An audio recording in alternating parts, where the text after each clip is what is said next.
Are we? I mean, they're That's good. Got it. all right. I don't know when they got the Ed? Do something 1 sec. Yeah, just fine. got it from Steve. Okay. Ed?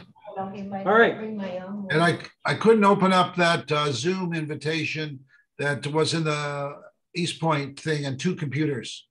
Yeah, it was a Did it little. with the number, with the invitation. I had to do it with Adobe Acrobat, and then it opened, but I don't know why it did it that way. But I'm sorry. It's that's the way I got it, so it's a little tricky. Yeah. All right. Welcome to our discussion, East Point movie critic discussion night with Michelangelo Antonioni's Blow Up. And this is the first time we're doing it live and via Zoom. We'll see how it goes. It's a little different. Hopefully it works out. And I want to let everyone know we're recording it. So hopefully if it goes well, it didn't last time, but that was a Zoom thing. Hopefully it's fixed. And it'll be available when I can get it from here and post it up on YouTube. That's fine. Okay, so please, the next one, so you all know, you can mark your calendars. December 23rd will be the next time. If you loved or hated this movie, you'll be able to vote for the next one. You'll have a say in next time's movie. Silly looking things on. So that'll be December 23rd is the next one. And tell them to mute themselves. Oh yeah, if everybody can please mute until you're ready to participate in the big discussion, that would be great. Thank you. Yeah, there should be more coming, but this is where we are for right now. All right. Okay. So first off, let's do a show of hands. Who liked the movie? Oh, wow. Yes. Oh, all right. Okay. All right. That's actually better than I expected. I have to admit. All right. Okay. Good. All right. Well, let's see. The people who did like it, feel free. Elizabeth, why don't you start us out? Just you can speak up so everybody could hear, because that's the microphone over there where the camera is. The photography was beautiful. Yeah. I thought the photographer was very interesting. We saw him at work. He was very busy running back and forth. He never stopped. There was a lot of sex. There was a lot of mystery. We don't quite know why the dead man was there and why could he see it when he blew up. Obviously, blow up is the name. So he blew up the photo, and I didn't see a man in that photo, but he did. So he goes and he investigates and he finds a man, but the man disappears. So it really is more of an intellectual man, or any other way to say it, rather than a real man. So I guess it's dead. Well, it questions reality, you know, an interpretation of reality. Did he really see a body or not? Later on, he gets asked about it. What did you see? And he says nothing towards the end of the movie. So, but I want to hear from a couple other people who, first, let's start with people who did like it. Anyone here want to volunteer? Well, what I would say is what you were starting at is that the more you blow it up, the blurrier it gets. Right. So even though it was blurry in the beginning, it got blurrier and blurrier besides everybody being high and everything else. So the more you look, the less you see. And he just zoomed on really small pieces that if we looked at each other right now, they were blown up that side, we wouldn't recognize each other. All right, I'm gonna skip ahead for one reason. I want to get one photo in because hopefully the screen share works. Is that the original photograph? Wait. Oh, come on. Got to do this. I'm going to try to do the screen share here. And we'll see if it works. I think this is it. This is it. Bear with me for a second to try to get this. Yeah, that's what I'm going to try to do. I think I got it here. There we go. I can move it. Okay, can you see the picture? Can you see the picture? No, You're not seeing it? no, I don't know. I mean, Here? You seeing this? No. You seeing the blow up image of the gun or no? That's what it looks like, a man holding it. No, I don't see it, Ed. You guys Yeah, aren't I seeing it saw there? It's not a man, but you see. Just the head small. And a hand. I can see it, but it's small. You It's can, small. yeah, I mean, it's Let me tiny. see, wait a minute, hang on, let me see if I can, let me see if I can, forgive me, blow it up. Okay. Is that better? Okay. So here's what I want you to look at. You see I this? don't see it. Where am I supposed to see it? It should be on your screen, It looks no? like a gun or. Okay, you see this, here's the hand, can you see? And here's the gun. Now, here's the key that I didn't see the first 2 or 3 times I saw this scene is over here, it's hard to see, is a silencer. Oh, right. Can you tell? Yes. You know, Right where the Yes. cursor is. It's a silencer David, at can the you end of the see gun. that? Are you seeing that? I'm not. It looks like a space. Yeah, it's hard to tell. It connects to the muzzle right there Right. and goes out. Right. But then if you look at it Where's this the way, it looks like it's silencer? almost like he's holding flowers. Yeah, oh yeah, right, Oh, right, you mean that little piece? Yeah. right. Oh. Okay, so Well, I'm it's a gonna, long piece. oh, I hope I Long can thin piece. stop the share. All right, I want to get back to us again. So the reason that's important, and we'll Oh, I missed that. yeah, well, I missed the silencer most of the times I was watching the movie, and then I kind of stared at him like, whoa, there's a silencer. And that explains why he never heard the guy get shot, even though he was there. Who was there? The photographer. Because he was there when he saw the 2 lovers, Vanessa Redgrave and the guy who never said a word. But he never heard a gunshot. He heard the leaves rustling. We all heard the leaves rustling quite a bit, but we never heard a gunshot. And that's why, it's because there was a silencer on the gun. So he didn't know. I mean, that just kind of adds to the whole mystery of the potential, well, it was a murder. So, but okay, so for someone else who liked it, go ahead, Mary. So I like the aesthetic of the whole thing. I remember seeing it in 1966. Oh, okay. And I remember kind of being baffled at the time.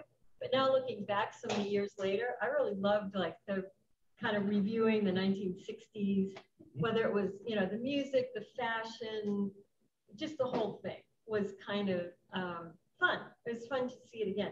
And I like mysteries. So I thought it was great. I could actually try to make an argument that it was also partly a comedy, but that would be a whole other discussion. Not buying that. Well, where the joke was actually on the photographer, but okay. The joke? What was the joke? You know, you saw a The murder. whole thing You went did right see a over my murder. head. Here's a murdered body. Oh, there's no body. Yeah. Yeah. So he's concerned about it, but he's not so concerned that he couldn't take time to dabble with the 2 groupies. That was obviously more important for him. But I thought that was quite He interesting. never called the police. he never did. He was asked about calling the police, but he wasn't sure he actually had Saw enough anything? to do it. Right. Ed, is it too early to ask the meaning of those A little bit. characters Yeah, a in little the bit. Range Rover? Okay. Yeah, a little bit. Yeah, we'll talk about that. The Land Rover. And I'll tell you whose car it was too, by the way. But that's kind of interesting. Oh, All right, okay. so someone who didn't like the movie, want to volunteer about that? Okay, Amy, go right ahead. So I guess I just couldn't even follow the storyline. It's like he's looking at this picture and I could see nothing. And I don't know, he's like buying this propeller in an antique shop and nothing really like gelled. So much was going on in those 2 birds that were trying to get him to photograph them. Groovy. Yeah, but he was calling the, birds. That's Yep. what they used to call, young girls. Right. The movie was so disjointed. I didn't understand the beginning scene. I didn't understand the meaning of the propeller. I couldn't follow it. I mean, I just think I'm just too black and white for these kind of movies. All right. The beginning, there's a part in the beginning I still don't get. When he's walking out, we first see him emerge with a whole group of people and like a fence opens up. I still don't know what he was coming from. It looked almost like people were let out of prison for the day. He was Or a dressed factory. terribly, or a factory. but he was dressed terribly. His clothes are ripped. It looks like he needs a shower really badly. Right. And then, and you think he's almost a homeless person. And then he hops into a Rolls Royce convertible and drives away. Right. So It they're made playing no with your sense. perceptions right away. I thought that was a flashback from the party that they were at and when he was chasing his producer, his agent or whatever, and he kept. No, he had different clothes on. Oh, he did? Yeah, But it he was, had the movie photos. did progress linearly. It didn't do flashbacks. So I thought he was putting together some sort of book. Yeah, Jacket the on, photos and were in the the jacket on. yeah, he is working on a book And a book. with So he- Ron, so- who was his publisher, And that's where Those he was in a photos- factory or something taking pictures. Okay, Yeah, that could be, but I don't know why he was so beat up with his clothes Right. all. So, Why? right? And at one, yeah, he looked like a homeless person. Exactly, he did. And when he And- gets there, he tells his assistant, and I forget the guy's name, but he tells his assistant to burn the clothes. Yeah. He didn't do, he puts them in the garbage, but, and then he gets changed and he's basically in the next outfit for the rest of the movie. Okay, but just to go back, and I just wanted to cover that. So anyone else who did not like the movie? Okay, go right ahead, I just Rebecca. want to say, I did see it also in the 60s or whenever, and I think I liked it then. But now looking at it, it was like bland. It had nothing. It really wasn't a mystery to me. It didn't go anywhere. It wasn't interesting. It wasn't exciting. You see these models like the Twiggy, they're wrestling on the. It just was like scarce. There wasn't much to it for me. But I remember back then, because it was kind of new and avant-garde and different. It was a little more interesting to me. Okay. Some of the reviews that I read were so recent. In fact, there were articles still being written about it this year in 2021. I was finding several articles still being written about this movie that was made in 1966. What did they say? 55 years ago. What did they say? Well, they were talking about its influence Oh. and the photography Yeah. and the art world and it being an art film Right. and what that meant and how it set the trend for a lot of Right. things Well, that's just and it. influenced many other filmmakers. At the time, yes. Right. And it took over 50 But I years to don't think figure it that out. holds up now. And they're still figuring out the ending 55 years later. All right. Right. So it got an 82 from Metacritic and 88 on Rotten Tomatoes from 50 critics. The audience score was 79, so not too big a disparity there. I would expect the audience score to be less in an art film. That's typical. The consensus from Rotten Tomatoes was exquisitely shot and simmering with unease. Antonioni's blow up is an enigma, which, by the way, like 3 or 4 critics use that word enigma, that invites audiences to luxuriate in the sensual atmosphere of 1960s London chic. That's fair. I mean, you really got put in the vibe of London back then in the mid 60s. And of course, I love the nightclub scene with the Yardbirds, and I'll get to that in a minute too. But so as far as critical notes, well, first off, it was released in the US on January 1st, 1966.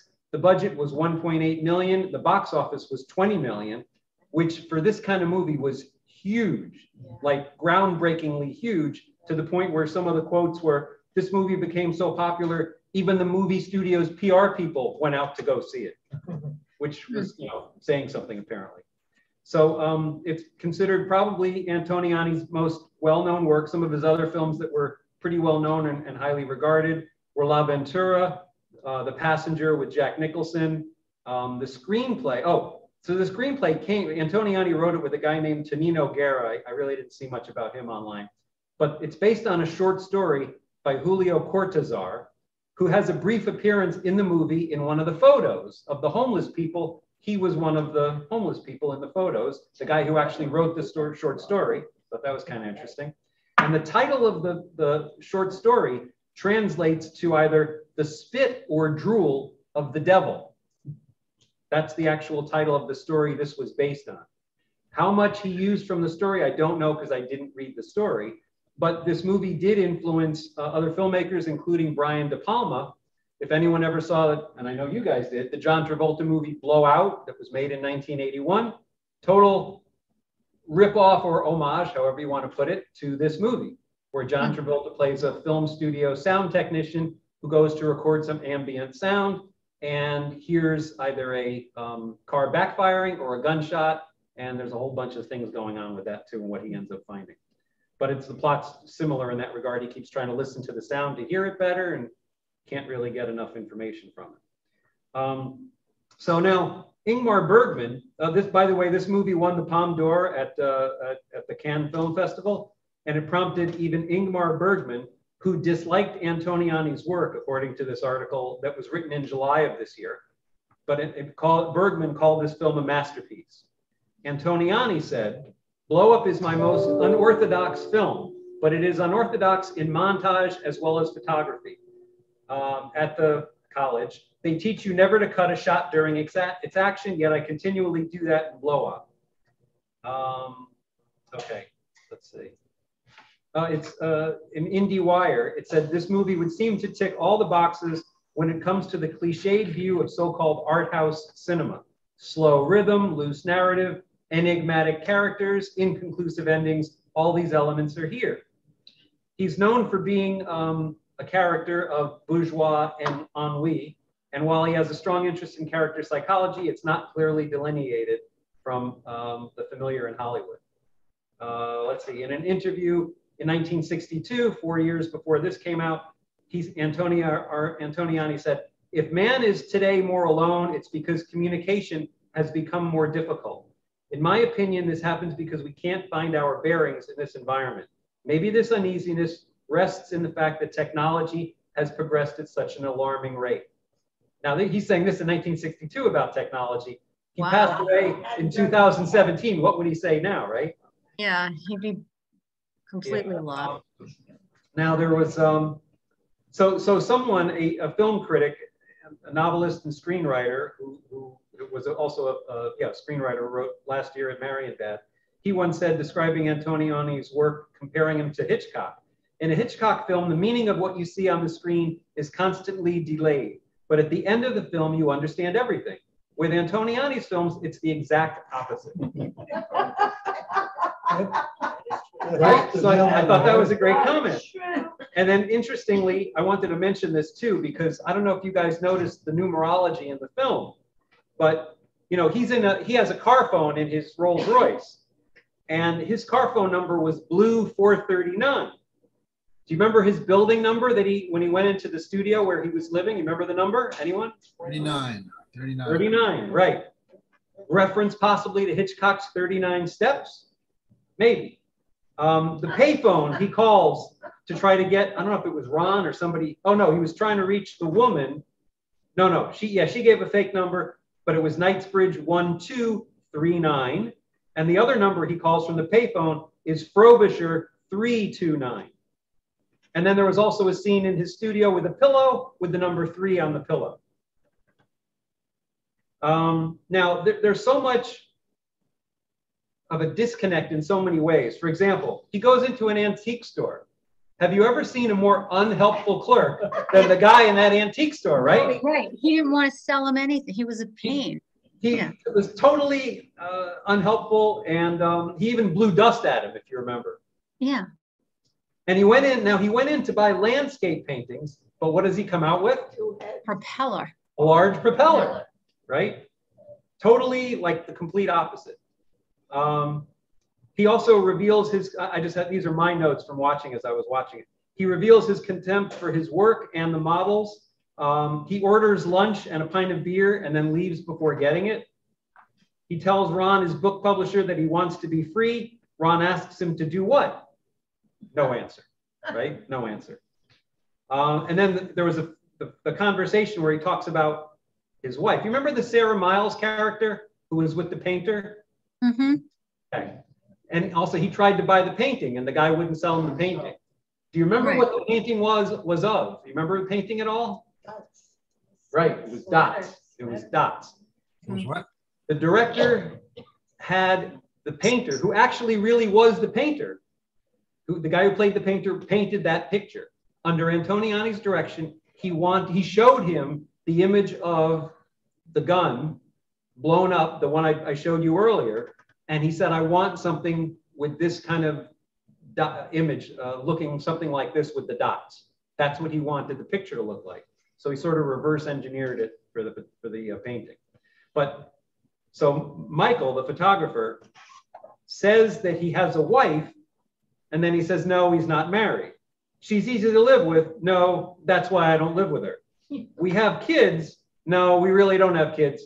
But sometimes it feels like we have kids. Right.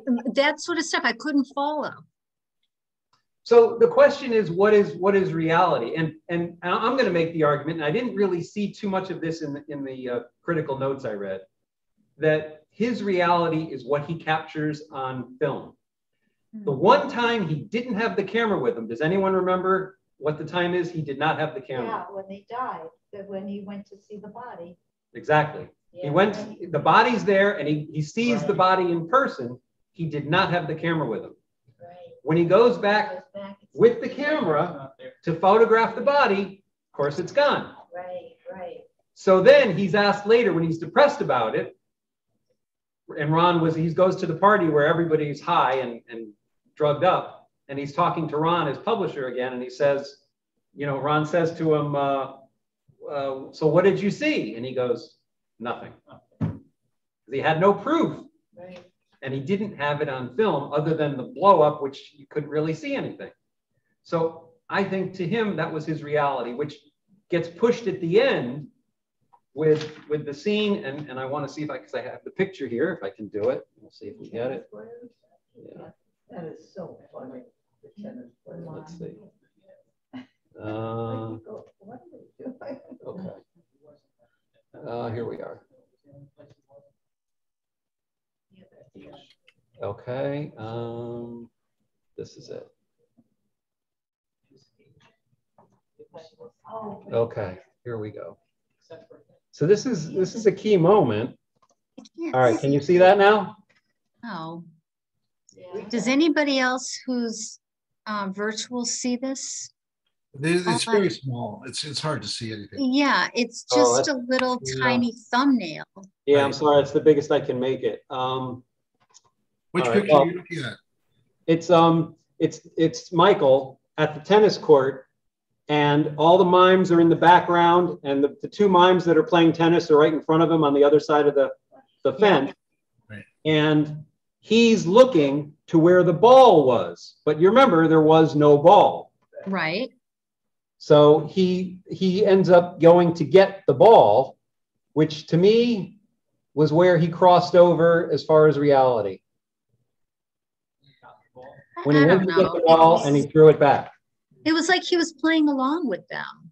That was the point, because before he just looks at them as silly mimes, which is in the very beginning of the movie.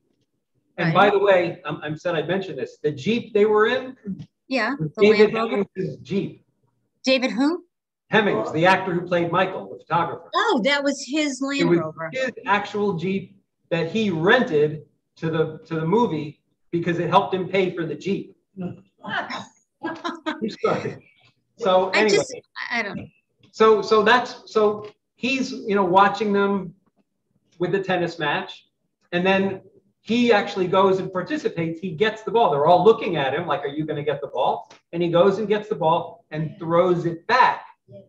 And then, but before he vanishes, and I want to make sure you notice he did completely vanish at the end. But before that, he's watching the tennis match, and you hear the tennis ball. Did you notice that? Yeah. So to me, but it became real. To him, it became real, and he had crossed over and entered the imaginary world. And then that's when he enters the imaginary world because he vanishes. That the movie just ended. The movie just ends. And very quickly, it goes the end. I mean, I'm thinking, why didn't he hold that shot longer with him vanishing so we could see the blank screen for another couple of seconds? And to me, I'm guessing, just my perspective, I'm thinking Antonioni is thinking because life is fleeting, we're just a blip, that's it, done. So, I don't know. If you think about it, What's the thing where he's so far away, he's just a tiny speck. Right, well, yeah, we're a blip. Well, yeah, and he vanished. So real quickly, he vanishes, and that's it. That's our time on Earth, and gone, How did this movie appear in the sequence of the movies he made? Was this an early one, a later one, middle? Pretty much middle. Yeah, he started doing other parts in films in the 50s and really started well, maybe slightly early. 62, he really started making movies like one a year or so, and then he slowed down a little, and he made The Passenger, I think, in 75. Yeah, that was with Jack Nicholson. And he made, but before this one, he made La Ventura in 1960 and Red Desert in 64, which were two of his more acclaimed. So this was a couple years later. So it's kind of in the middle. He's established at that point. Yeah, he was established. And he made Zabriskie Point in 1970. So that was a little after. Right. Another kind of, yeah. Well, if you think about the photographs, they're quiet, and then the rest of life happens and there's noise. So that's part of the photograph opposed to the real life where you have the sound. Okay, good. And also, what did he say? Where, it was hard to hear what Ben said. Project. When you look at the photographs, they're still lights, they're quiet, you don't hear any sound. But then when you're looking at him and the people, then you hear the noise. So it kind of differentiates. And you remember what kind of music he liked? He liked jazz. Jazz. Jazz piano. Jazz. And Herbie Hancock. What, David? Herbie Hancock was doing. Right, he was actually credited as Herbert Hancock. This was the first time he ever did a movie score. But yeah, so it was his jazz. And he's talking to Vanessa Redgrave, and he's saying, you know, smoke the joint against the beat. Everything's counter culture. Right. Trying to go opposite. And then that carries forward into the club, the nightclub scene with the Yardbirds. And did you notice the audience in the club? Mm-hmm. Stoic. Yeah, they were just sitting there. Dead. Maybe a little bit of movement of their heads, but not much. No, pretty much nothing, except for the woman who was dancing with a guy. That woman later on, not in the 60s, but in the 70s, like so 5 years later, became a big English broadcaster. I forget her name, Janet something. I have it in here somewhere, but she became a noted TV personality in England and a journalist. But she was the only one dancing essentially with the guy she was dancing with. Everyone else was kind of stone still.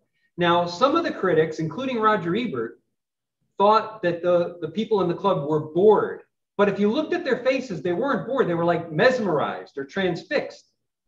There were a few people who were sitting down. They looked bored, but the people standing watching the band weren't. And as soon as the guitar broke and the piece of the guitar went in, they went nuts, right? Mm-hmm. So they weren't bored. They were either fascinated, or I just think also it was going against the time. They were going against what you would expect. He's the only one moving, which from a cinematic standpoint gives you motion, so you draws your attention right to him because he's the movement in the scenes. Now, what was the significance of the fuzz with the guitar and the distortion? To me, that's the audio equivalent of the photograph. Distortion. It's not coming out, the notes aren't coming out the way they're supposed to. There's technological issues, which, going back to what Antonioni said earlier, communication problems. It's not communicating effectively. So Jeff Beck, the guitarist, is frustrated. He starts banging on the amplifier and smashes his guitar. Now, the other thing, the guitar goes into the audience. Who ends up with it? Of course, Michael, the photographer, and everyone's chasing him and he runs out. Once he's out on the street, what does he do with the guitar neck? He throws it away, right? And all the furor over grabbing the guitar neck that everyone was piling on top of him to get, out of context, it's just a broken piece of a guitar. And just to emphasize the point further, after he throws it and walks away, the scene doesn't end there. There's a passerby who looks at it, leans over, picks it up and goes, and throws it back down. Because it's just a broken guitar neck out on the street. It's a piece of trash at that point. But in the club, the frenzy for it, it was totally different. So it just shows the things in context and the disconnect, and when you take something in one place and put it in another. Now, a little funny story about his car, the Rolls Royce, that was owned by Jimmy Savile. I never heard of Jimmy Savile, but in England, he was huge. He was a big DJ, host of Top of the Pops, the big TV show in England, and several other shows. And he was big with a children's charity. The problem with Jimmy Savile came out later. He was a child molester, and not only children but women as well. Like possibly over 100 people and children he molested. Yeah. He passed away a few years ago, but this has all come out, and it's a big scandal. But that was his car, and it actually was white, and they painted it black for the movie. He let him paint it black? He let him paint it black. I don't know if it got repainted later, because I did read later he had a white Rolls-Royce convertible, so I don't know if they painted it back again, but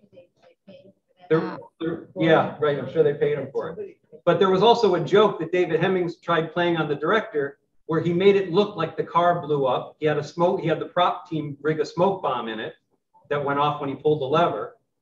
And he thought it was going to be hysterical and it would lighten up the director. But it didn't. It actually had the opposite effect, where Antonioni saw what it was right away and just kind of stares at him with his hands on his hips and yells, "This is a serious film, David, you know, you can't do this. You need to show up for work and be ready." And that was it. So it didn't happen. But Hemmings said later, he's probably the finest director I'll ever work with. So he didn't hold it against him. Okay. Oh, so now we never really did find out about Sarah Miles, what her relationship was to Michael, because she was obviously with the painter, but it looked like she had a relationship with him too. That's another thing that just wasn't answered. So there were a lot of those questions that just never got answered.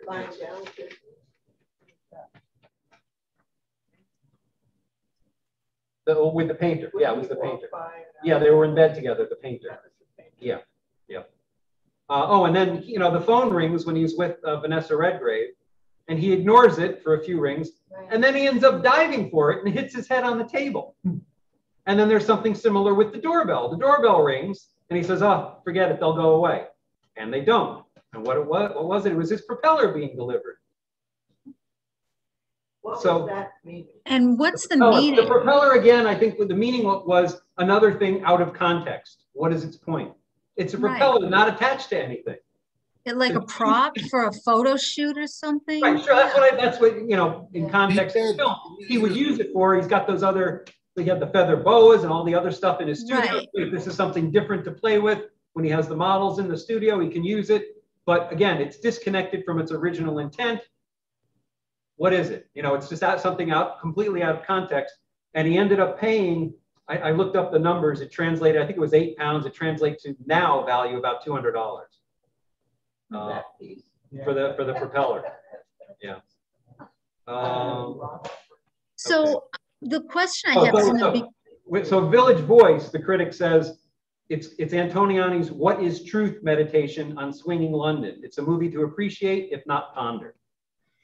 That was his take.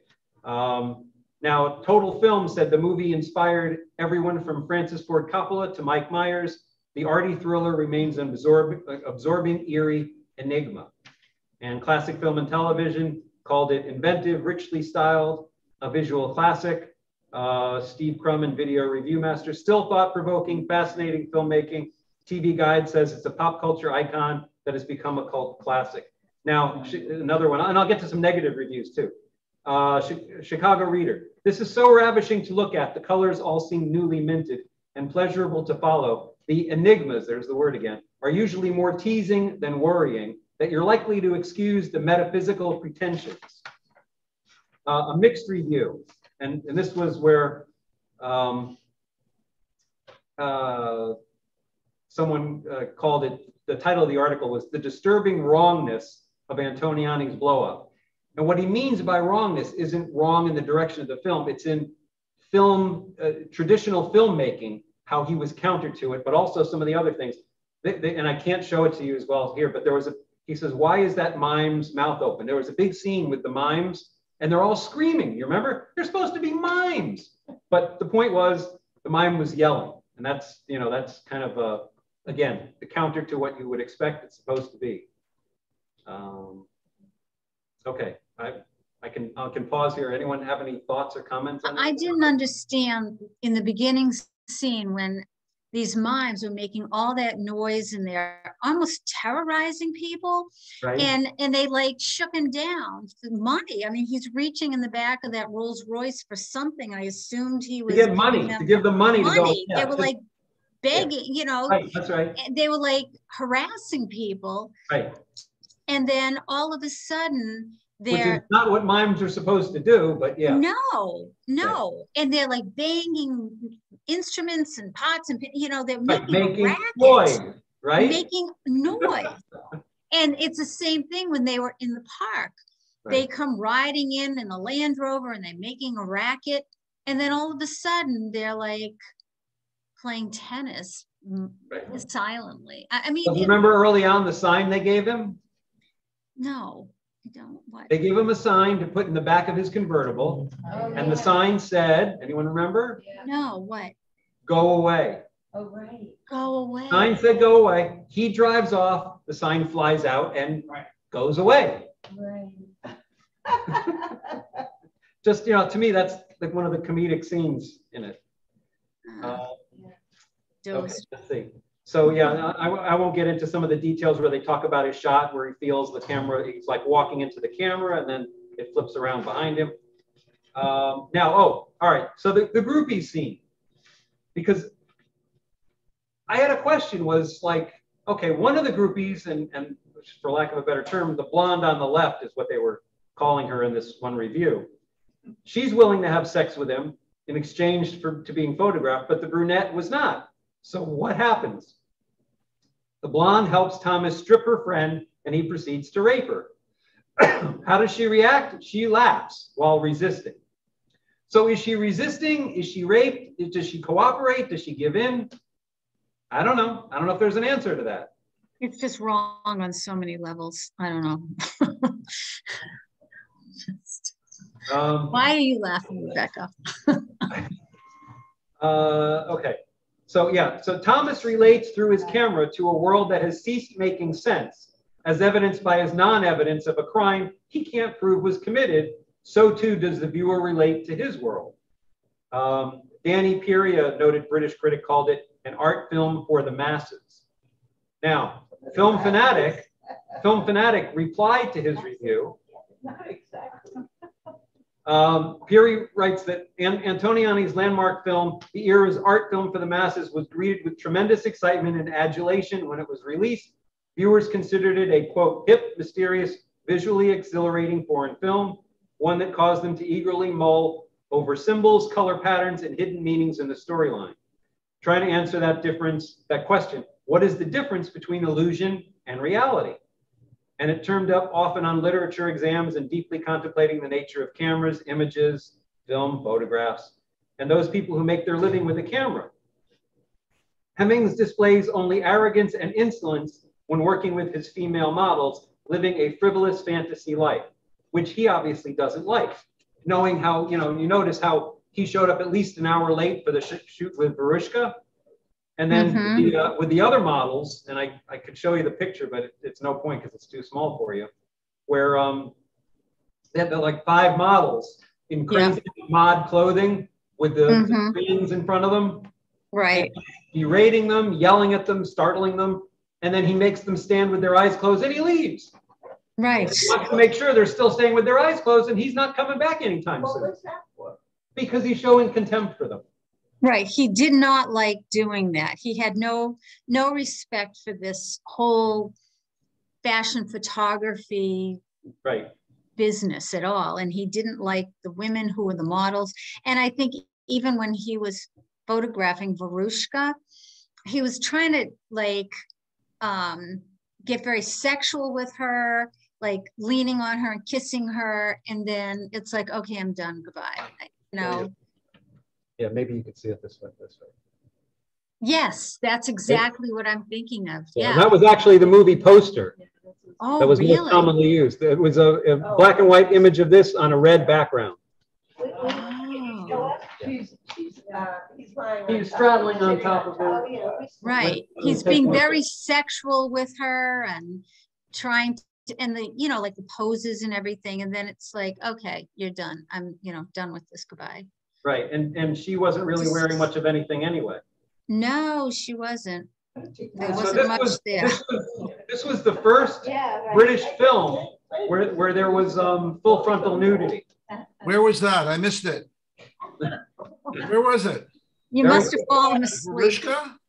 Barushka and the other model, Barushka. the two groupies rolling around. Yeah. Was it more a fantasy than a reality? Was it actual frontal nudity? I thought that was stupid too. So that was, That was the worst part. wait, I have a note on that because that was kind of interesting, is that how MGM, which released the movie, got away from the standards of the day, being able to do that scene. Oh, here it is. MGM was prepared to release the film when it was finished. However, it was hindered by the refusal of the Production Code Office in England to issue its seal of approval. The office had a particular objection to the scene in which Thomas has a playful menage a trois with two giggling young aspiring models that feature uninhibited nudity and sexuality. Vanessa Redgrave offered her take on the film in her autobiography. She said the film was about the unity and difference of essence and phenomena, the conflict between what is objectively and what is seen, heard, or grasped by the individual. But what MGM ended up doing was basically selling the film to a new company they invented that wasn't subscribing to the production code. So they released it technically independently, but it was really just a legal loophole. And that's how they were able to get it through without it being censored or having to change it. Now, okay, I mentioned about the Jeep and okay. Oh, right. So Thomas's assistant, Reg, where he kept saying, he kept handing once he finished shooting with the camera and it ran out of film, Reg would give him the new camera. Reg was actually David Montgomery's real life assistant. David Montgomery was one of the fashion photographers of the day whose life inspired this character. And he was actually a real photo assistant and he was the one who was used. Okay, so it said Antonioni wanted the Who for the nightclub scene. I've read other accounts where he wanted the Velvet Underground, the Eric Burdon and the Animals, but he wanted the Who because of Pete Townshend's famous smashing of the guitar. Now, the interesting thing is how they didn't get the Who and they got the Yardbirds. The Yardbirds manager, Simon Napier Bell, very much wanted his group in the movie instead. There's a documentary which I didn't get to see because I couldn't find it. It was called Blow Up of Blow Up. He tells how he advised the Who's manager, Kit Lambert, who was the subject of another documentary that I did see, which was very good. He said, don't be a pushover. He tells Lambert to ask for £5,000, which translates now to about $100,000. Now remember, the whole budget for the film was $1.8 million. And approval of the final edit of the scene, knowing that Antonioni would throw him out. Afterwards, Napier Bell called Antonioni and said he'd heard things didn't go well with Lambert. And he goes, but Jeff Beck had been the first to start smashing his guitar, which was a lie, and that Townsend had copied Beck. He says in the documentary he could tell Antonioni knew he was lying, but he rather liked that he was. It kind of fits. So that was it. Okay. Now, Antonioni discovered David Hemmings when he saw him playing Dylan Thomas in a London production of a play called The Adventures in the Skin Trade. Because originally they had another actor. Oh, actually, Sean Connery was offered the part and he didn't understand it and turned it down. Okay, I feel better. But David Hemmings, I saw him interviewed and he said, I wasn't sure if I liked the film because I didn't understand it. And him. And he acted in it. Anyway, I didn't speak at the beginning for this. I love the movie because I'm a 60s kid and it was so neat to watch from every aspect, you know, from drugs, sex, and rock and roll, every part of it. And the visuals, I thought it was like an art gallery walking. Every shot was like being in a specific kind of, not just a film, it was a picture. It was like a piece of art from shot to shot to shot. And they did that amazingly well. Right, and Vanessa Redgrave talked about that too. The scene where she's in the studio with David Hemmings, and they're kind of almost playing a cat and mouse game and how they're going under the wooden beams and the beams are sort of framing the images of the two of them. Yeah, I agree. I thought it was really cool. And that was an actual film studio, photography studio of another guy named Cowan, who supposedly pioneered that kind of shooting where he did over Verushka.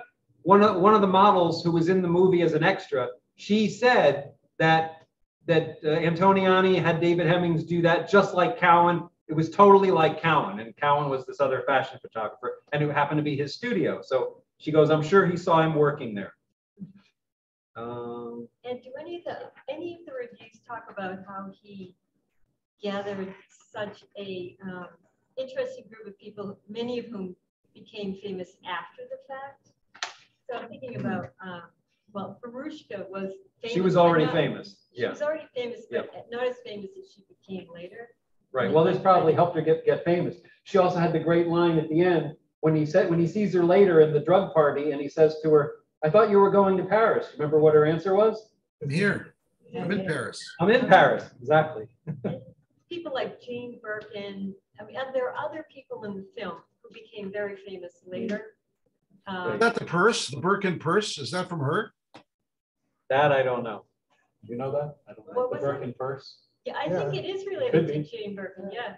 Yeah. I think it is. So the woman dancing, I got her name now. It was Janet Street Porter. Again, you know, dancing to the Yardbirds club scene. That was, and she became a big British TV personality and reporter. What did you get from Vanessa Redgrave to asking about asking to hide something? What she asked was that she was trying to hide something and they didn't get into it. Was it the whole? But did she set it up, or was she trying to hide the photographs from? Oh yeah. Well, we don't know. You know, obviously she had the photos stolen, or someone she was with. Whoever may have set up the guy that got murdered would be my guess. Or is that something that's just part of the fiction? Yeah. Yeah, I mean, They kept coming back to it. Yeah. Well, also, I mean, there were so many things like that. I mean, Sarah Miles walks in and says, "I have something important to discuss with you," and it never happened. There's no discussion. But yeah, Vanessa Redgrave, we don't know what the deal is with her relationship with the guy, other than to say she had some comment. She sort of slipped in that, you know, she's got enough personal problems. She doesn't need more with these photographs. And that's about all she says about it. Right. So we don't know who the guy is, if it's an affair, if she's luring him there to be killed, which it kind of seems like she was, really. But then she has a surprised look, right? The picture he blew up, one of them, she has a surprised look, like, oh, you're going to do this now? You're going to kill him now? Or, oh my gosh, you're going to kill him? But it doesn't look like she was afraid, more surprised. I don't get it. I don't get it. I don't know. I don't We understand. assumed, you know, he came back and all the pictures were gone. Right. I assumed she came back and took them. Yeah, or somebody associated with her. You Yeah. know, Maybe the gunman, right? Yeah, or she was involved Of in what was course. going on. and Definitely. She wanted to. Absolutely. But going back to what David said, as a fellow voyeur back in the 60s, this is the kind of movie you saw, drugs, sex, a little bit of nudity, and you couldn't admit you didn't get it, but you had to say, "Oh, that was really cool." But nobody could figure out why it was cool or what was going on, and you'd be embarrassed to admit you didn't know it. And it's good to know 50 years later we haven't come any closer to understanding, you know? All right. Well, let me get one of the negative reviews if I could find it. You don't have to get it. It just is what it is. You just watch it. And who cared what it meant when you were that Right. back then? You didn't Yeah. care. I didn't care. Well, You're right, it was artsy, that's all. Yeah. Yeah. and you weren't used to seeing that, you know, that was the Yeah, first. that's It was so what I different, but you know, the fashions of the 60s were so cool the way they had it, and the models, and you know, again, it just the colors used and you know, he painted the grass green because he wanted it more to contrast with the white pants he had David Hemmings wear. Okay, Antonioni offered little in the way of insight into his intentions with the film, and was always clear that meaning wasn't meant to be spelled out. Quote, "By developing with enlargers, things emerge that we probably don't see with the naked eye. The photographer in Blow Up, who is not a philosopher, wants to see things closer up. But it so happens that by enlarging too far, the object itself decomposes and disappears. Hence, there's a moment in which we grasp reality, but then the moment passes. This was in part the meaning of blow up. That's what the director said. He felt the film marked a radical departure from his previous films, his word. And in my other films, I've tried to probe the relationship between one person and another, most often their love relationship, the fragility of their feelings, and so on. But in this film, none of these themes matters. Here, the relationship is between an individual and reality, those things that are around him. There are no love stories in this film, even though we see relations between men and women. That the experience of the protagonist is not a sentimental nor an amorous one, but rather one regarding his relationship with the world, with the things he finds in front of him. He is a photographer. One day he photographs two people in a park, an element of reality that appears real, and it is, but really has a quality of freedom about it that is hard to explain. This film perhaps is like Zen. The moment you explain it, you betray it. I mean, a film you can explain in words is not a real film. So, But also, everybody defines their own reality, right, which is what happened in this film. right. And we're all defining the context of it, even though everything in the film was out of context. Right, good point. There was another little trivia note I saw. The guitar that was destroyed was owned by Steve Howe, who at the time was in a group called the In Crowd, but later ended up being the guitarist, and I think he still is, with Yes for many years. And the camera Thomas used, the main one he used, was the Nikon 35mm SLR, which became like a huge camera, even though it had been around a few years before. After this movie, it became like the hottest camera out there. Oh, okay, another guy who was originally cast in the movie, I knew there was another actor, Terrence Stamp. Looks kind of a lot like David Hemmings, actually.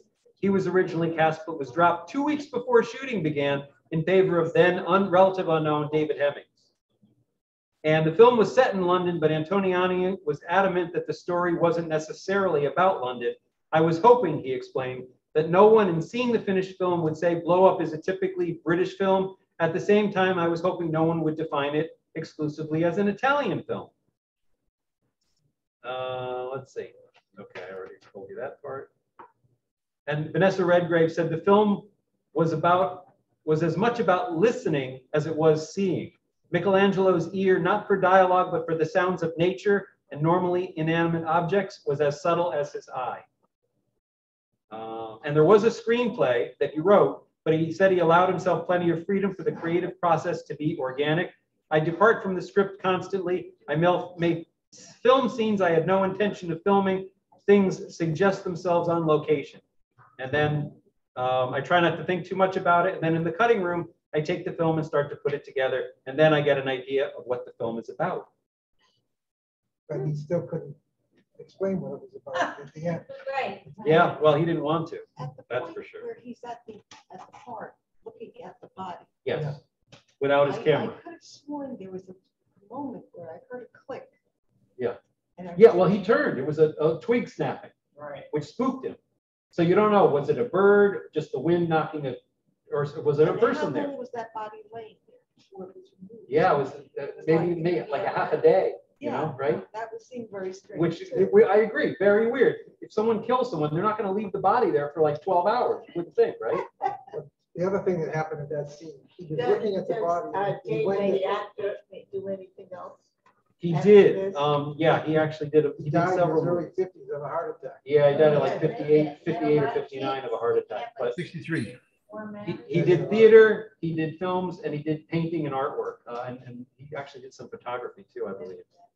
Were we gonna see Jeff? I was gonna say that, you know, when he was leaning over the body, he had seen the blow up. He wasn't quite sure if there was a body there from the pictures. Then he gets there and it's a body, but he still had to go and touch the cheek for a second. And I could just think him saying, is this really real or isn't it real? And I'm sure Right. he wasn't still convinced. I He think. had to go look and see. Well, he had to even And touch touch it. it. He was Yeah. looking, Right. but he Right. hadn't touched it. And what's strange is he went nowhere without his camera except for that moment. Exactly. Like, that Right. seemed The only very strange place he too. went. Yeah. The only time that he is- didn't there take was his camera. strange. Again, another To thing that doesn't specifically make go sense. and look. Right, that course. makes no sense. Right. So Roger Ebert, before he passed away, interviewed David Hemmings like a year or so after the movie came out. And Hemmings at that point was kind of a big star. And he says, Roger Ebert wrote, It is all the thing now to try to figure out what in the hell Antonioni was up to, and at cocktail parties, blow up is analyzed scene by scene, almost shot by shot. Oh, here it is. And even the Hollywood people, even the studio PR men are going to see it. It's a dazzling accomplishment, they agree. Rarely has color been put on film with more skill. A virtuoso performance. But the tennis game, the white-faced clowns, the airplane propeller, Hemmings is the star of the film and perhaps its archetype as well. He says blow up means what you want it to mean, which is all very well, but nobody wants it to mean anything. They want to know what Antonioni wants it to mean. He doesn't know. Hemmings will tell you that. Then he talks about he was appearing in Camelot, which he was shooting at the time. He said, Antonioni is perhaps, this is Hemmings, the greatest director in the world and certainly one of the elite few. A lot of people think he doesn't care about actors, which is not true. He uses actors as part of his total composition rather than simply as the subject of his camera. He cares about actors the way Van Gogh or Turner cares about the color yellow on his palette. He does not care that it is yellow now. He cares only about what it will be in the final work of art. And to be on Antonioni's palette is an honor. This was his first major film, Hemmings' first major film, and Antonioni's first in English. Let's see. Oh, Hemmings said, I saw it for the first time over here, meaning in Los Angeles. When I'm making a film, I never go see the daily rushes. I think that's bad for an actor. Besides, Antonioni wouldn't let us in. So I went to see the preview here in Los Angeles. The first time, of course, I couldn't be objective. I was watching my own performance. But the second and third times I saw the film, I began to realize he had made a great film, a masterpiece. It says in the only honest way I've ever seen in any medium exactly what kind of life we live today. You know, that it's the sort of life we live today in London. We're all socially promiscuous, not sexually promiscuous, socially. We are all available to whatever happens to come along. We do not exercise choice in our lives. The photographer is, after all, is the person who makes our whole scene simply by recording it. The people you think are the swinging scene and all, they're really boring and apathetic. The life of London comes from people like Antonioni who've decided to go there and do things. The Continentals and the young Americans. That was what he said. Antonioni had a couple of quotes towards the end that IMDb had, the website. When I'm shooting a film, I never think of how I want to shoot something, I simply shoot it. My technique, which differs from film to film, is wholly instinctive, never based on prior considerations. I try to follow a certain pattern and work without thinking of the audience.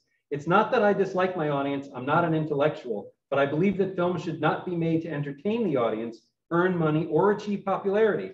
I think film should be made to be as good as possible. And it seems to me that is the best way to work and to be trustworthy in the world of cinema. Actors are like cows. You have to lead them through a fence. That's a separate quote. But, and Hitchcock sort of had the same perspective, but at the end he goes, I feel like a father towards my old films. You bring children into the world and then they grow up and go off on their own. From time to time you get together and it's always a pleasure to see them again. And that's it. All right, it's like, I think we should close, it's an hour. I have a question. Sure. That's wonderful. How's COVID in East Point? Looking forward to coming down. How's COVID? Hang on, I'm gonna stop the recording. Can you hear me? Dave, Yeah. when are you coming? Everybody covered up or not? No masks?